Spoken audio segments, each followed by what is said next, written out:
Welcome to Beyond Curious, where the stories are unsettling, the nights are long, and curiosity can be dangerous. Stay curious, stay awake. This is where it begins.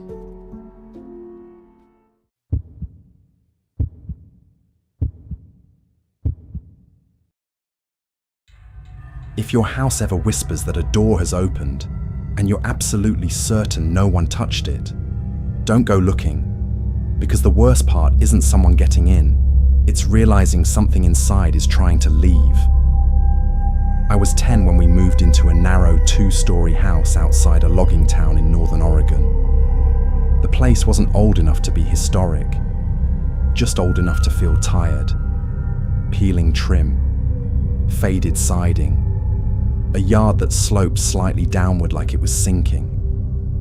The owners met us in person, a married couple in their 50s. They were overly polite, but not warm. Their smiles felt practiced. Before signing anything, the husband walked my parents into the backyard and said very firmly, "Please don't dig." That was it. Not "don't renovate," not "don't build," just "don't dig." The yard looked normal at first glance, but near the back fence, there was a perfect rectangle where the grass grew thin and pale. Even in spring, it stayed patchy. The soil there looked compacted, hard. My parents told us later there used to be a koi pond back there. It had been filled in, after an accident. We didn't know that at the time. We only knew about the voice. The house came with an outdated security system, one of those early smart home setups with a built-in speaker panel near the kitchen. Whenever a door or window opened, it didn't beep. It spoke. A calm, artificial female voice. Rear entry, front access, basement door. The sliding glass door that faced the backyard had a strange label. Instead of back door, it announced garden access. There was no garden, just that pale rectangle near the fence. The first time it happened, it was 1:17 a.m. I remember because I used to stare at the glowing numbers on my clock when I couldn't sleep. The house was completely still. Then, a soft electronic tone, and the voice. Garden access, clear, neutral, matter of fact. No footsteps, no sliding door sound. Just the announcement. I heard my dad's bedroom door creak open. He walked downstairs. A few seconds later, I heard the unmistakable sound of the glass door sliding shut. He didn't say anything the next morning, but the next night, it happened again. Garden access. This time my mum checked. The sliding door was open about 6 inches. Locked, but open. The latch hadn't been broken. It was as if it had unlocked itself just long enough to slide, then stopped. It kept happening. Not every night, but always between 1 a.m. and 2 a.m. And every time, that rectangle of yard seemed darker than the rest, like the night pooled there. The basement was worse. It wasn't finished, just concrete floors and exposed beams. The washer and dryer were down there, a single hanging bulb. Whenever I had to grab laundry, I felt it. That sensation of someone standing behind you, not moving, not breathing, just waiting for you to notice. The air down there felt damp, even in summer, like stale water. Sometimes I'd pause at the bottom of the stairs and listen, and I'd swear I heard something faint, not footsteps, not dripping, more like a slow shift, like something adjusting its weight. A few months after we moved in, my aunt came to stay with us. She took the guest room on the first floor, the one closest to the backyard. The second night she was there, she came upstairs looking shaken. She asked my mum, "Which one of you kids was outside my window?" We were all in bed. She said she woke up because she heard something brushing against the siding, soft, scraping. She thought it was a branch until she saw a shadow pass across the bottom of her curtains. low to the ground. Too small to be an adult. Too steady to be an animal. My dad went outside with a flashlight. Nothing. The grass near that pale rectangle looked flattened though, pressed down in the shape of something that had been kneeling. The voice started changing after that. Not the words, the tone. Subtle but noticeable. The first few months it was crisp and mechanical. Then it began to sound strained, like static was creeping in. Garden access. Slight distortion. One night I woke up before it spoke. I don't know why. My eyes just opened, and in the silence, I heard something downstairs. A faint sliding sound. Slow, deliberate. Then the chime. Garden access. But this time, it didn't stop there. There was a pause, a crackle, and then, garden access, open. It had never added that word before. Open. I sat frozen in bed, waiting to hear my parents get up. They didn't. No doors creaked, no footsteps. The house stayed silent. I don't know how long I lay there before I forced myself to look out my window. From my room upstairs, I could see the backyard. Moonlight stretched across the grass, and right in the center of that pale rectangle, the ground looked wrong. It wasn't flat, it was indented, like something heavy was pushing up from beneath it, not breaking through, just pressing, slowly, testing. I shut the curtains. I didn't tell anyone what I saw. A week later, my dad found the basement door open at 2 a.m., wide open. The system hadn't announced it. He went down with a flashlight. At the bottom of the stairs, he stopped.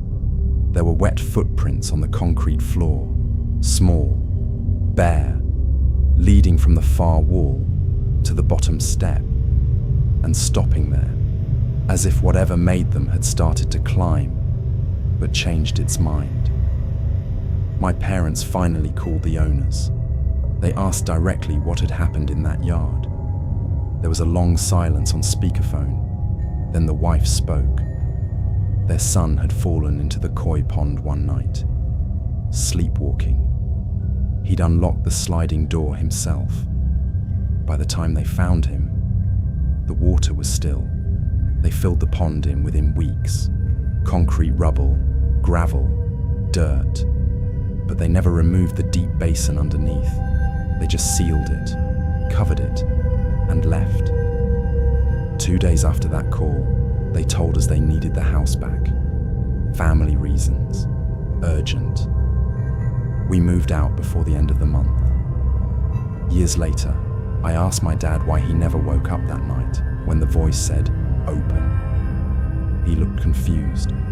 He said the system had never announced that word. It only ever said, garden access. Nothing more. I didn't argue. I didn't tell him what I saw in the yard, or about the shape pressing up from beneath the soil. But sometimes, when I wake up randomly in the middle of the night, I swear I hear that same calm, distorted voice in my head, not announcing a door, not warning, just stating a fact. Garden access. Open. Like something is still waiting for permission, and one day, it won't need it anymore.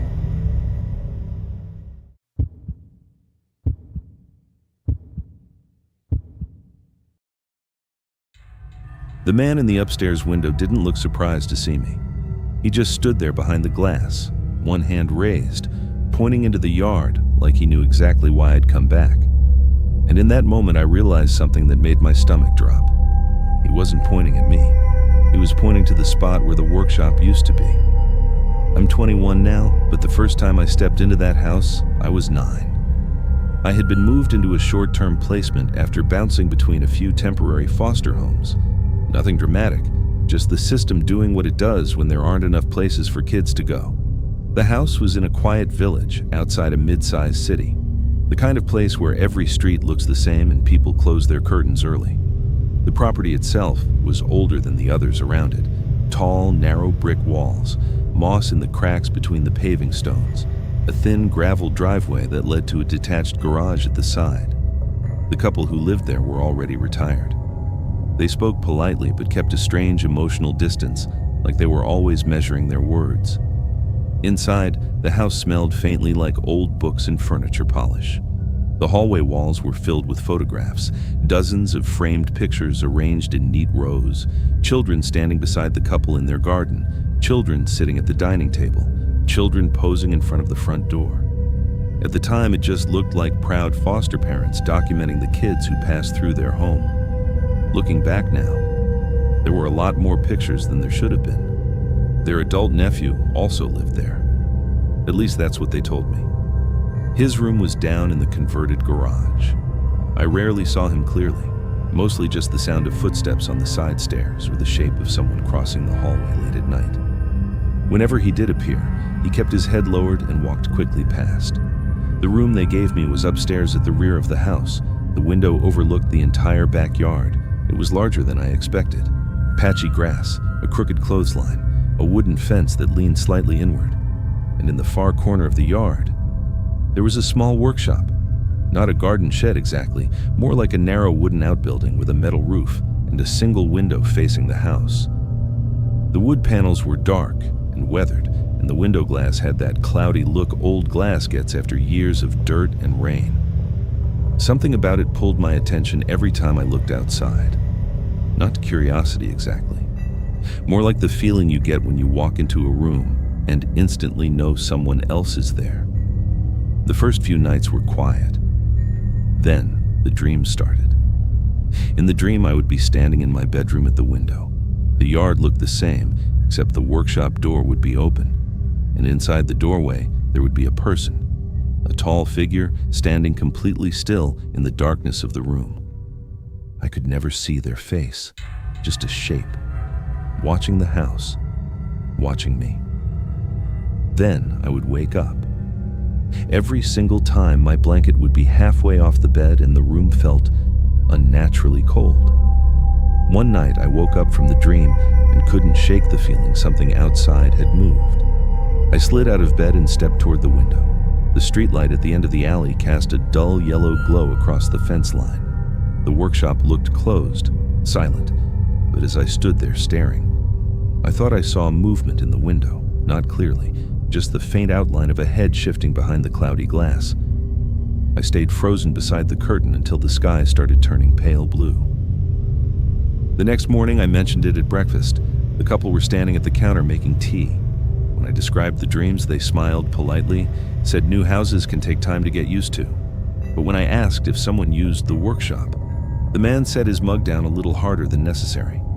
He said the building wasn't safe and nobody should go near it. Then he added something that felt oddly specific, especially at night. There was another foster kid living there at the time. She was older, maybe 15. She mostly kept to herself and spent a lot of time in the small back sitting room watching television with the volume low. One evening, I mentioned the workshop while we were both in the kitchen. She stopped stirring her drink, slowly turned toward the back window. Then she leaned slightly closer to me so the couple couldn't hear from the hallway. "That room you're in," she said quietly. "I used to sleep there." I waited for her to explain. Instead, she just grabbed her glass and headed toward the stairs. As she passed me, she said one more thing. "Try not to stand at the window after midnight." Then she disappeared upstairs. A few nights later, something happened that I still can't fully explain. I went to sleep like usual, and the dream came back, standing at the window, the workshop door open, the dark figure inside. But this time the dream didn't stop in the bedroom. In the dream, I walked out of my room, down the hallway, past the staircase. I remember telling myself to wake up, trying to force my eyes open, but my legs kept moving. I went downstairs. The kitchen light was off. The back door was slightly open, cold air moving the curtain. My feet stepped onto the patio stones. The grass was damp. I crossed the yard slowly, like my body already knew where it was going. The workshop grew larger with every step. When I reached the door, everything went blank. The next thing I remember is a beam of light in my eyes. I was lying on the grass. The older man from the house stood over me holding a flashlight. His silhouette blocked the porch light behind him. He wasn't worried. He was angry. He kept asking why I was outside, why I had gone near the building. I told him I thought I had been dreaming. He stared down at me for a few seconds. Then he said something quietly. "Don't mention this to anyone, not your social worker, not the other kids." Then he told me to get inside. 3 days later, I was moved to another placement. I never went back to that house, and eventually the dreams faded away, until about 2 weeks ago. I was leaving a grocery store when someone called my name. A woman standing near the exit recognized me before I recognized her. It took a minute before it clicked. She was the older girl who had lived in that house. We ended up sitting in a cafe nearby talking about where life had taken us. Eventually, I asked her if she remembered the workshop in the yard. Her shoulders stiffened. She looked down at the table for a long moment before answering. She told me she used to have the same dreams, standing at the window, the building, someone inside it, and apparently it wasn't just us. Several kids who stayed there temporarily mentioned the same thing. Most of them didn't stay long. Most placements ended suddenly, just like mine. After that conversation, the dreams came back, exactly the same. Every night, standing at the window, the workshop door open, the shadow inside watching the house. So a few days ago, I went back. The village hadn't changed much. Same quiet road, same narrow houses. When I saw the place again, my chest tightened instantly. The house looked almost identical. Same gravel driveway, same leaning fence. But the yard was different. The grass was tall and uneven, like nobody had cared for it in months. And the workshop was gone. Completely gone. All that remained was a dark rectangular patch of dirt near the fence line. The soil looked charred, like something had burned there recently. I stepped closer to where the building used to stand. That's when I heard a soft sound behind me. A faint scraping noise, like plastic blinds shifting against a window. I turned around slowly. Upstairs, one of the back windows had blinds, and they had just moved, a few inches, like someone had pulled them aside. Then the window next to it darkened. A tall silhouette stepped into view behind the glass. I couldn't see the face, just the outline of a man standing inside the room. He raised one arm slowly and pointed straight down into the backyard, right at the burned patch of ground. Then his hand curled slightly, like he was inviting me to come closer. I left the yard immediately. There's something I can't stop thinking about, because when I looked down at that empty spot in the grass, for just a second, I could have sworn the ground there looked disturbed, like something underneath it had been trying to get out.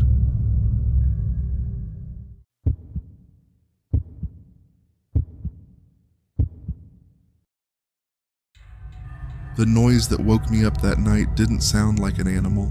It sounded like someone trying to growl while choking on water.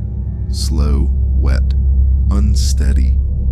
And it was coming from directly below my bedroom window. I was 12 when this happened. My parents had taken my sister and me to stay with a distant relative who owned a ranch in a remote coastal valley. It wasn't the kind of place tourists ever visited. You had to drive miles down a narrow dirt road that wound between hills and dry brush before the land suddenly opened into wide grazing fields. Their house sat halfway up a rocky slope overlooking the valley. From the upstairs balcony, you could see pasture stretching out for what felt like forever. In the distance, there were clusters of cattle moving slowly through the grass, and sometimes loose horses wandering between scattered trees. Closer to the house was a fenced paddock with a few sheep and 2 donkeys. During the day, the place felt peaceful. At night, it felt isolated. There were no street lights, no nearby neighbors, just wind moving through dry grass and the occasional distant animal. My mother and I slept in a guest room upstairs. The window above the bed stayed open most nights because the valley breeze cooled the house down. Like a lot of older rural homes, the window had thick metal bars installed on the outside. Air could come through, nothing else could.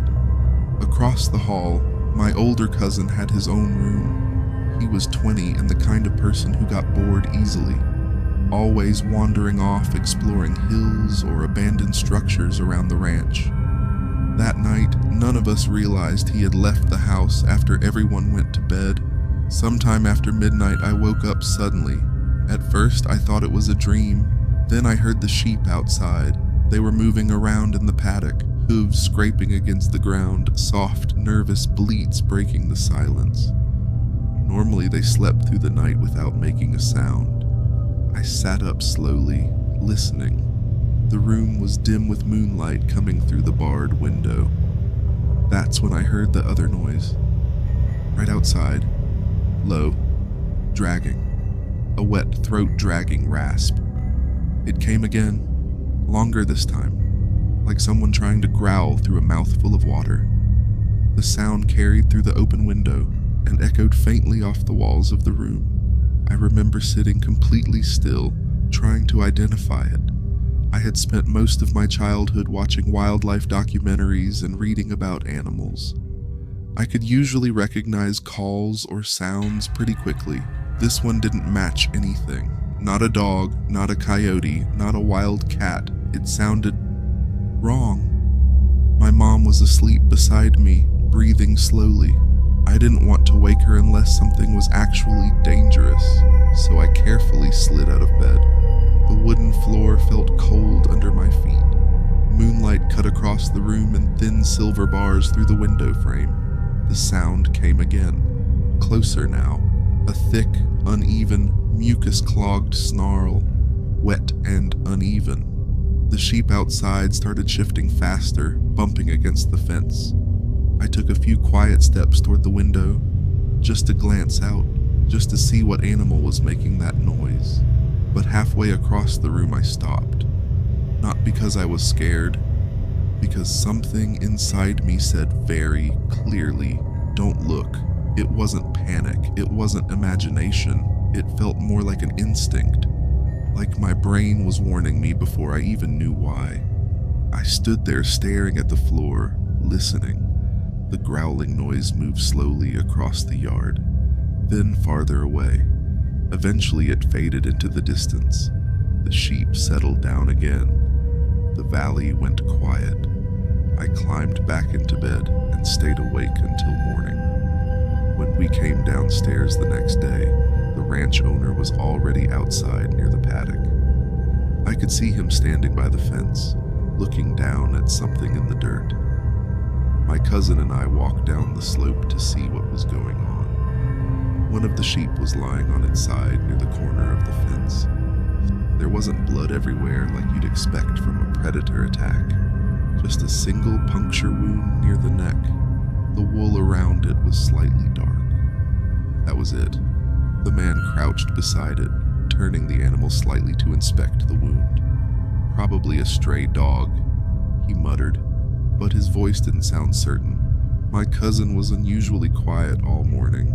Normally he joked about everything. That day, he barely spoke. Later that afternoon, I told him about the noise I'd heard outside the window. He stopped walking when I said that. Then he told me something he hadn't mentioned earlier. He'd snuck out the night before. He said he had gone down into the lower pastures to wander around. He liked walking the ranch trails at night with a flashlight, just exploring. Everything had been normal at first. Then the cattle in the distance started acting strange, not just shifting around, panicking. He said he heard hooves pounding through the grass as the herd moved quickly across the field. Something had spooked them. He didn't know what. Trying to get out of their way, he ran downhill into a shallow drainage ditch where a huge old tree grew beside a muddy patch of ground. The ditch stayed damp even during dry weather. Animals often gathered there during the day for shade. At night, it was almost completely dark. The branches blocked most of the moonlight. He turned on his flashlight. The beam swept across the trunk of the tree.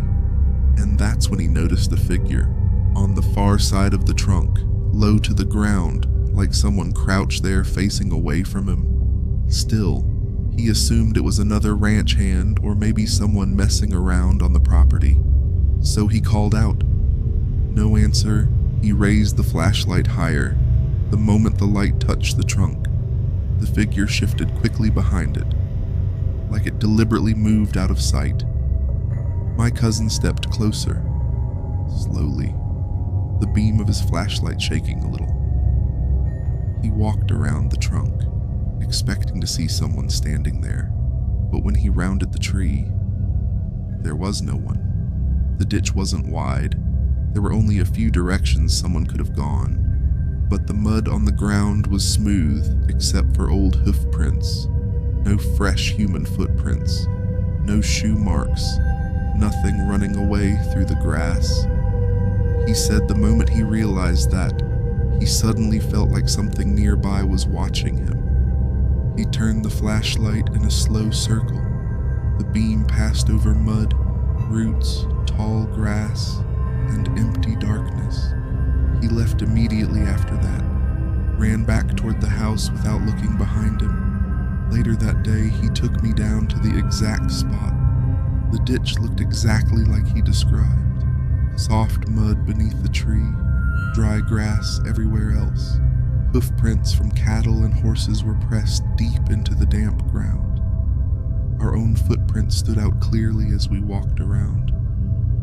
There were also a few large dog tracks near the edge of the ditch, probably from feral dogs that sometimes wandered into the valley. But there were no human footprints anywhere. Nothing showing someone had been crouching behind that tree the night before.